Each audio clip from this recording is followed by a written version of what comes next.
स्वागत है आपका छत्तीसगढ़ कौशल्या भूमि में। मैं हूं आपके साथ जूही सिंह। रुख करते हैं खबरों की ओर। बिलासपुर लोकसभा सांसद तोखन साहू ने मोदी मंत्रिमंडल में केंद्रीय राज्य मंत्री के रूप में शपथ ली है। उन्हें राष्ट्रपति द्रौपदी मुर्मू ने राष्ट्रपति भवन में आयोजित शपथ ग्रहण समारोह में पद और गोपनीयता की शपथ दिलाई। आपको बता दें कि बिलासपुर सांसद तोखन साहू मोदी मंत्रिमंडल के तीसरे कार्यकाल में राज्य मंत्री के रूप में शामिल किए गए हैं, जहां वो छत्तीसगढ़ का प्रतिनिधित्व करेंगे।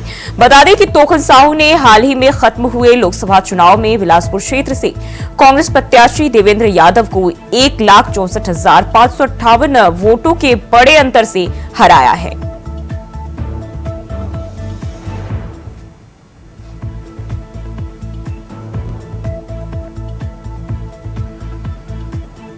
मोदी मंत्रिमंडल में तोखन साहू को जगह मिली है और शपथ ग्रहण समारोह के दौरान उन्होंने भी मंत्री पद की शपथ ली है।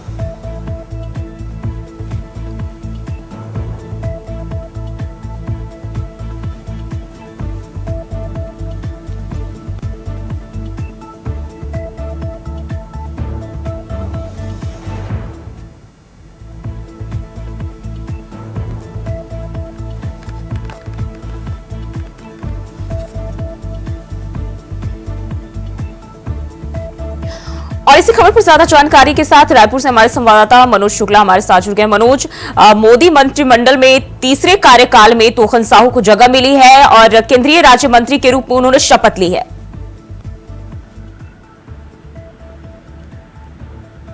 आपको बता दें कि तोखन साहू जो है बिलासपुर से नवनिर्वाचित सांसद हुए हैं और जिन्होंने बड़ी जीत दर्ज की है, जो करीब 1.5 लाख से ज्यादा मतों से कांग्रेस प्रत्याशी देवेंद्र यादव को हराया है।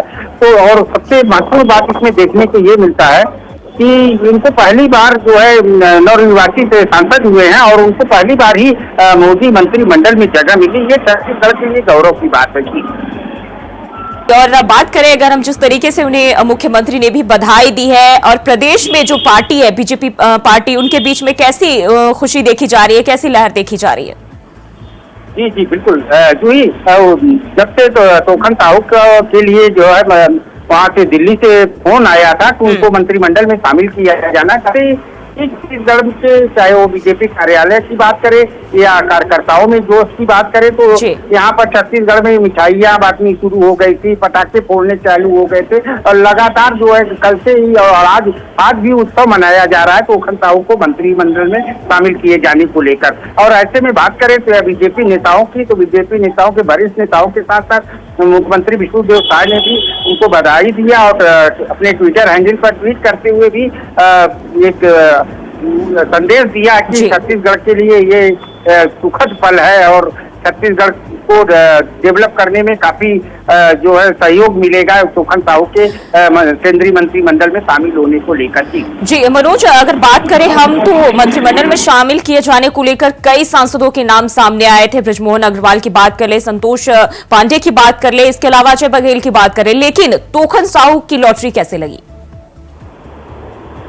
जी जी जी, यह बहुत महत्वपूर्ण सवाल है जी। इसमें देखने वाली बात ये होगी जी कि मोहन अग्रवाल जो है काफी वरिष्ठ नेता हैं बीजेपी के और काफी उनको यहाँ का बीजेपी का विश्व पितामह भी कहा जाता है। ऐसे में और वो आज तक जो है करीब 8 बार से वो विधायक लगातार कभी चुनाव नहीं आ रहे, ऐसे में उनको मंत्रिमंडल में जगह नहीं देना। वहीं बात करें विजय बघेल की, जो विजय बघेल दुर्ग के 2 बार के सांसद रह चुके हैं और बड़े ही भारी मात्रा से जीत इस बार भी हासिल की है, उनको भी जगह नहीं मिल पाना। और वहीं बात करें राजनांदगांव की संतोष पांडे जी ने पूर्व मुख्यमंत्री भूपेश बघेल जो कांग्रेस के बड़े नेता है और पूर्व मुख्यमंत्री भी छत्तीसगढ़ के रह चुके, उनको जो टिकट दी है। ऐसे में उनको भी मंत्रिमंडल में शामिल नहीं किए जाना ये कहीं बहुत बड़ा सवालिया निशान भी खड़ा करता है। लेकिन बात करें तो छत्तीसगढ़ की तो हो सकता है कि मोदी फैक्टर में जो है नव युवक को देखते तोखन साहू की अभी पहली बार ये चुनाव जीते हैं सांसद जी का, उनको जगह मंत्रिमंडल में, मोदी मंत्रिमंडल में देना, यह कहीं जो है ये भी दर्शाता है कि नवयुवकों को आगे बढ़ाने के लिए छत्तीसगढ़ में ऐसा फैक्टर मोदी की तरफ से लाया गया है। जी जी, और बात करें तो कहीं ना कहीं ऐसा बताया जा रहा है, जिस तरीके से इस बार भी जो है ओबीसी और SC/ST को जगह ज्यादा मिली, तो ऐसे में बताया जा रहा है कि जो साहू समाज है उनको साधने के लिए प्रदेश में जो है तोखन साहू को मंत्रिमंडल में शामिल किया गया है। जी जी बिल्कुल बिल्कुल। जो ही ये भी बात सामने आ सकती है कि छत्तीसगढ़ में साहू समाज की संख्या ज्यादा है। ऐसे में देखते हुए आगामी चुनाव को देखते हुए, भविष्य को देखते हुए चुनाव की, ऐसा भी माना जा सकता है कि साहू समाज को फैक्टर को आगे लाने के लिए ही साहू समाज की जगह को यहाँ मोदी मंत्रिमंडल में जगह दिया गया, ये भी माना जा सकता है। जी जी मनोज, बने रहिए हमारे साथ, अगली खबर पे भी आपका रुख करेंगे।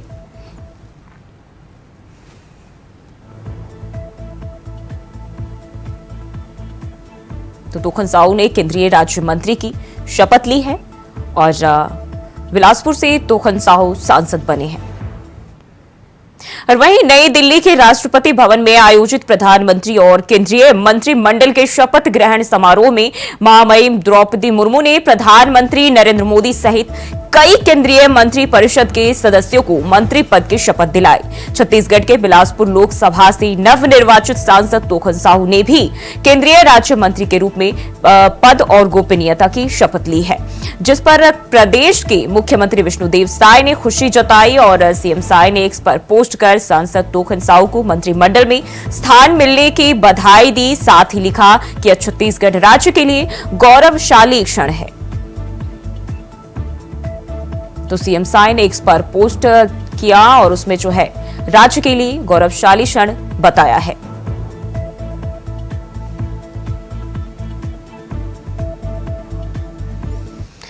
और वहीं एक बार फिर केंद्र में नरेंद्र मोदी के नेतृत्व में सरकार का गठन हो गया है। नरेंद्र मोदी ने तीसरी बार प्रधानमंत्री पद की शपथ ली। कोरबा में भाजपा पदाधिकारी और कार्यकर्ताओं ने इस मौके पर खुशी मनाई। ट्रांसपोर्ट नगर चौराहे पर आतिशबाजी करने के साथ लोगों का मुंह मीठा भी कराया गया। भारतीय जनता पार्टी के जिला पदाधिकारी ने ट्रांसपोर्ट नगर चौराहे पर जमकर खुशी का इजहार किया। वहीं नेताओं का कहना है कि मोदी जी के नेतृत्व में देश का चौमुखी विकास होगा और देश तरक्की करेगा। नेताओं ने उम्मीद जताई है कि इस विकास यात्रा में कोरबा भी अछूता नहीं रहेगा।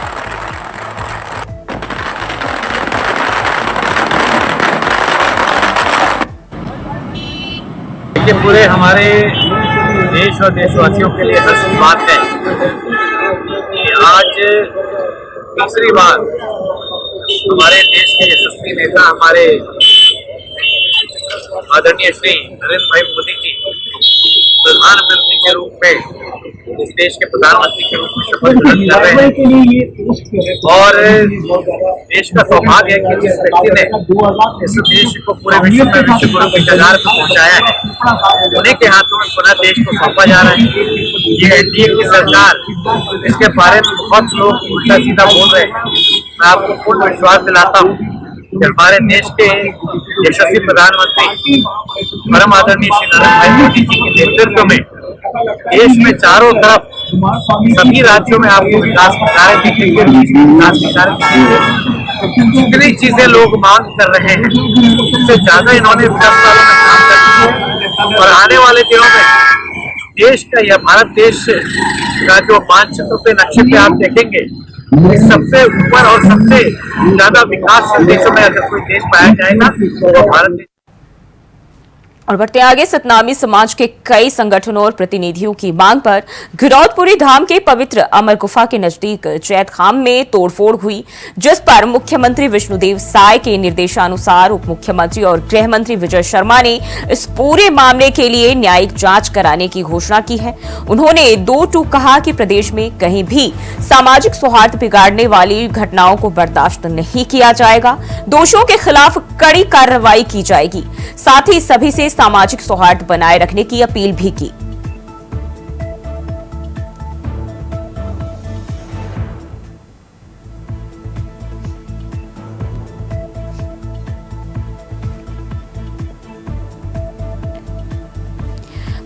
और लगातार हमारे साथ मनोज शुक्ला बने हुए हैं। मनोज, सतनामी समाज को लेकर जो है पिछले काफी दिनों से देखा जा रहा है कि उनमें आक्रोश देखने को मिल रहा है और एक बार फिर से गिरौदपुरी धाम में जो है हंगामे की खबर सामने आ रही है।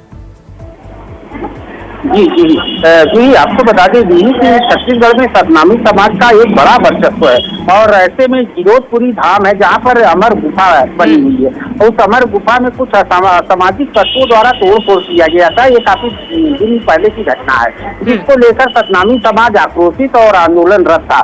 इसको लेकर लगातार छत्तीसगढ़ के सभी जिलों में करीब करीब जो है आंदोलन और उग्र प्रदर्शन किया जा रहा था सतनामी समाज द्वारा, जिसमें पुलिस द्वारा 3 लोगों की गिरफ्तारियां भी की गई है। लेकिन सतनामी समाज उससे संतुष्ट नहीं था। इसी सब बात को लेकर सतनामी समाज लगातार जो है प्रशासन और सरकार के ऊपर दबाव बना रहा था, किसकी सीबीआई जांच की मांग कर रहा था, जिसे लेकर मुख्यमंत्री विष्णुदेव साय के निर्देश पर डिप्टी सीएम जो है विजय शर्मा ने न्यायिक जांच की घोषणा की है। ये छत्तीसगढ़ के लिए बड़ी उपलब्धि सामने निकल कर आ रही है। ऐसे में माना जा रहा है कि न्यायिक जांच से जो भी इसमें दोषी पाए जाएंगे उस पर कड़ी कार्रवाई हो सके। लेकिन न्यायिक जांच की बात कही गई है, अभी तो कोई कदम उठाए गए हैं या अभी ऐसे ही चल रहा है ये?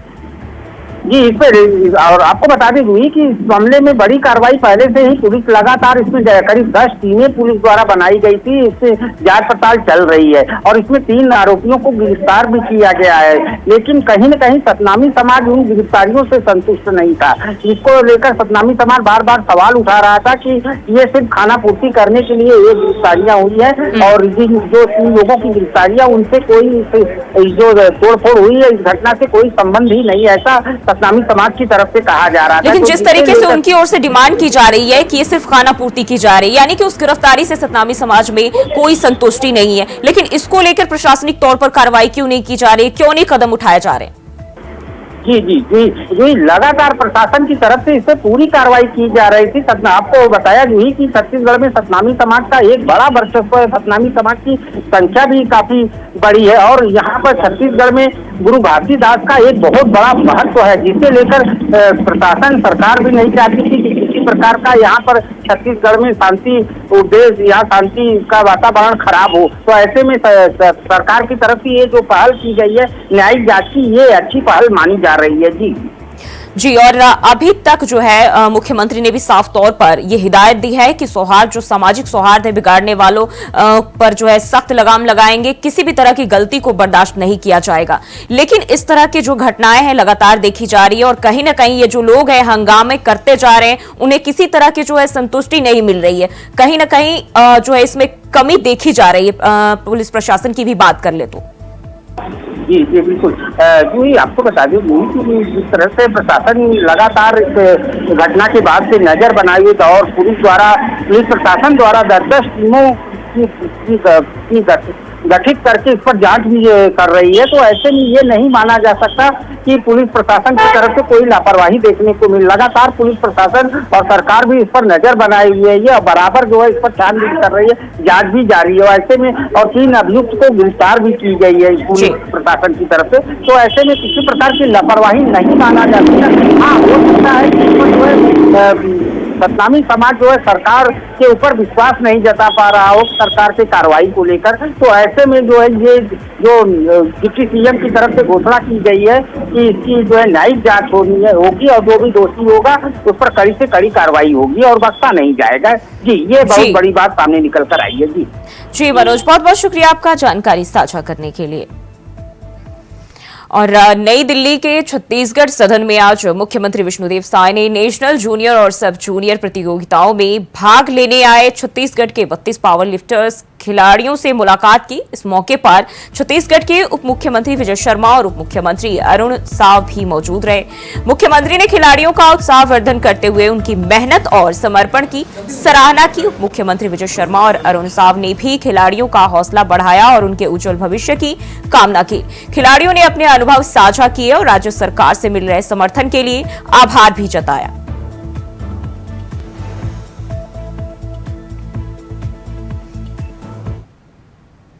और वहीं रायपुर नगर निगम की मेयर इन काउंसिल यानी एमआईसी की बैठक आज होगी, जहां महापौर एजाज ढेबर बैठक की अध्यक्षता करेंगे। निगम मुख्यालय महात्मा गांधी सदन के सभा कक्ष में बैठक आयोजित होगी। बैठक में कई मुद्दों पर चर्चा कर मुहर लगाई जाएगी, जिसमें ई बस खरीदी और स्मार्ट वाटर मीटर, पेयजल की दर तय करने के साथ आने वाले मानसून और जल भराव से निपटने की चर्चा भी की जाएगी। निगम के अपर आयुक्त और सचिव विनोद पांडे ने जानकारी दी है।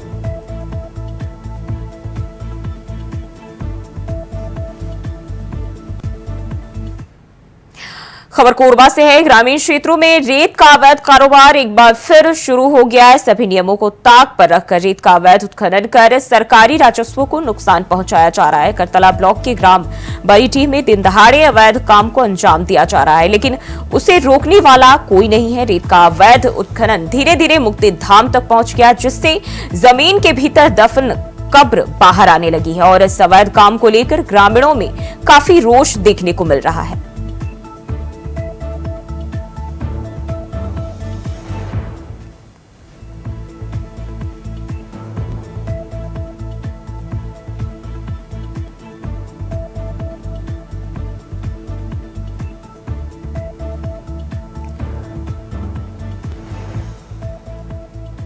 और इसी खबर पर ज्यादा जानकारी के साथ कोरबा से सोहेल किदवई हमारे संवाददाता हमारे साथ जुड़ गए हैं। सोहेल, रेत का जो अवैध खनन है वो लगातार जारी है और सरकारी राजस्व की बात करें तो वहां भी भारी नुकसान देखने को मिल रहा है।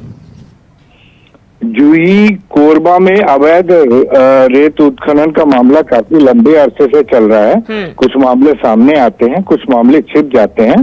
दरअसल ये ताजा मामला है करतला ब्लॉक का, जहां से आयरन नदी बहती है। यहीं पर मुक्ति धाम भी स्थित है, नदी के ठीक किनारे पर, और इसी नदी के अंदर अवैध रूप से रेत का उत्खनन किया जा रहा है, जबकि खनिज विभाग द्वारा इस खदान को पूरी तरह बंद और अवैध करार दिया गया है। बावजूद उसके उसी जगह से रेत का अवैध खनन पूरी तरीके से चालू है।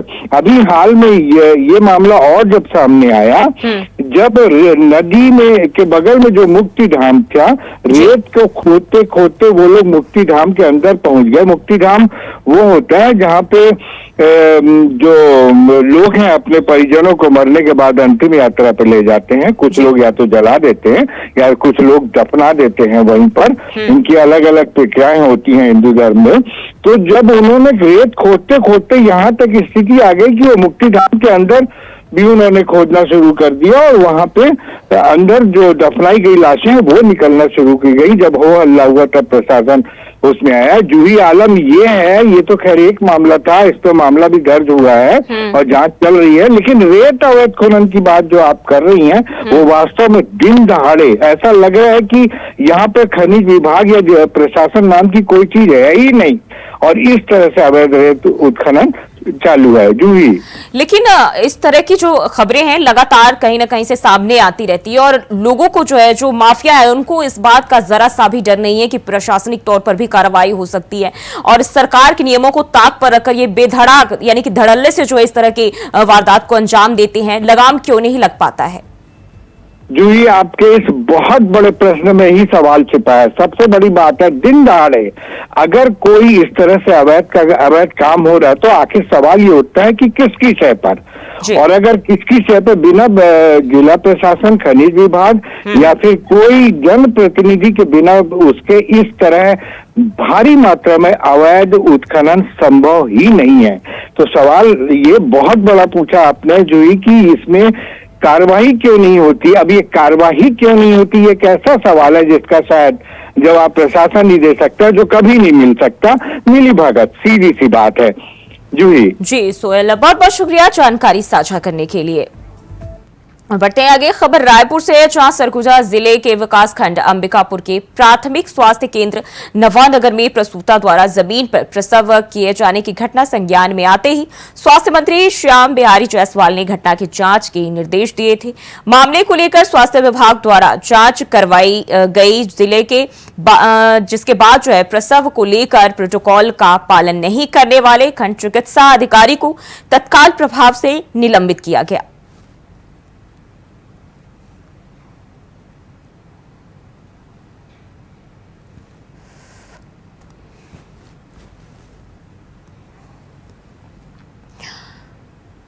और बढ़ते हैं आगे। पंखाजुर क्षेत्र में लगातार अवैध शराब की बिक्री जोरों पर है। ऐसे में अवैध शराब बेचने वालों के खिलाफ पुलिस की लगातार बड़ी कार्रवाई नजर आ रही है। पंखाजुर पुलिस ने लगातार पेट्रोलिंग और सूचना तंत्र के माध्यम से अवैध शराब बिक्री पर नकेल कसने पर लगातार कामयाबी हासिल की है। वहीं पुलिस को अवैध शराब बिक्री पर नकेल कसने में बड़ी सफलता हाथ लगी है।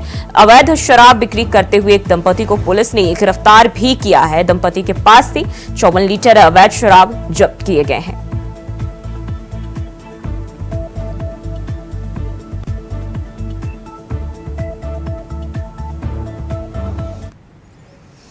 और एक खबर कोरबा से है, जहां शहर की शराब दुकानों में मिलावट का खेल एक बार फिर शुरू हो गया है। ऐसा ही कुछ टीपी नगर स्थित विदेशी शराब दुकान में पाया गया, जहां शराब दुकान का सुपरवाइजर, सेल्समैन और मल्टी वर्कर मिलावट करते रंगे हाथ पकड़ा गया। तीनों के खिलाफ आबकारी अधिनियम के तहत अपराध दर्ज किया गया है। शराब के मिलावटखोरों के खिलाफ कार्रवाई का दौर एक बार फिर से शुरू हो गया है।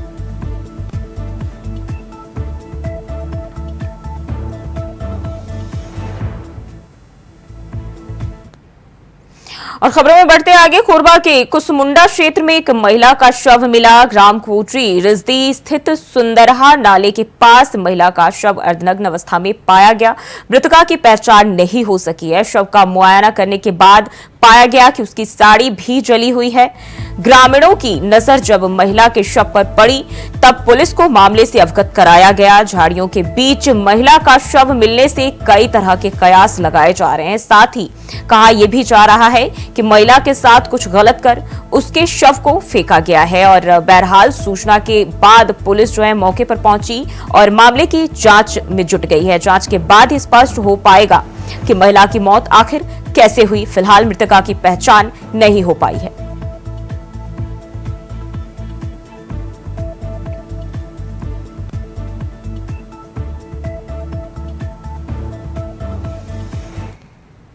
और कोरबा जिले में पहुंचे प्रवासी पक्षी। कोरबा जिले के करतला विकास खंड के ग्राम कनकी में विदेशी एशियाई बिल स्टार्क पक्षी का आगमन शुरू हो गया है। 1000 से भी ज्यादा पक्षियों ने यहां शिव मंदिर परिसर में लगे पेड़ों में अपना डेरा जमा लिया है। यहां के लोगों का मानना है कि जितनी तादाद में ये पक्षी आते हैं उतना ही अच्छे मानसून की निशानी होती है। कोरबावासी इन पक्षियों को देवदूत मानते हैं। कोरबा जिला मुख्यालय से 20 किलोमीटर दूर कनकी में प्रवासी पक्षी एशियाई ओपन बिल स्टार्क मानसून पहुंचने लगे हैं। पक्षियों के लिए अनुकूल वातावरण होने से वन विभाग ने कनकी सहित आसपास के क्षेत्र को संरक्षित घोषित कर दिया है। यह पक्षी पिछले 10 सालों से विदेशों से कोरबा जिले के कनकी ग्राम में हर साल बरसात के मौसम में पहुंच जाते हैं और यहां अपने अंडे देकर बच्चों को उड़ने योग्य बनाने के बाद सर्दियों में चले जाते हैं। और इस बार ओपन ब्लू स्टार पक्षियों के आने से क्षेत्रवासियों में खुशी की लहर देखी जा रही है।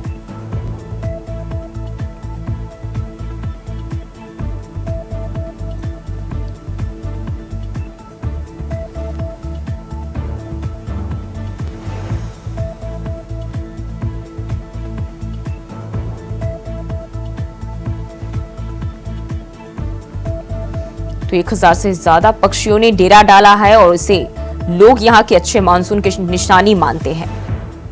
और छत्तीसगढ़ कौशल्या भूमि में फिलहाल के लिए बस इतना ही। खबरों के लिए बने रहिए इंडिया वॉइस के साथ।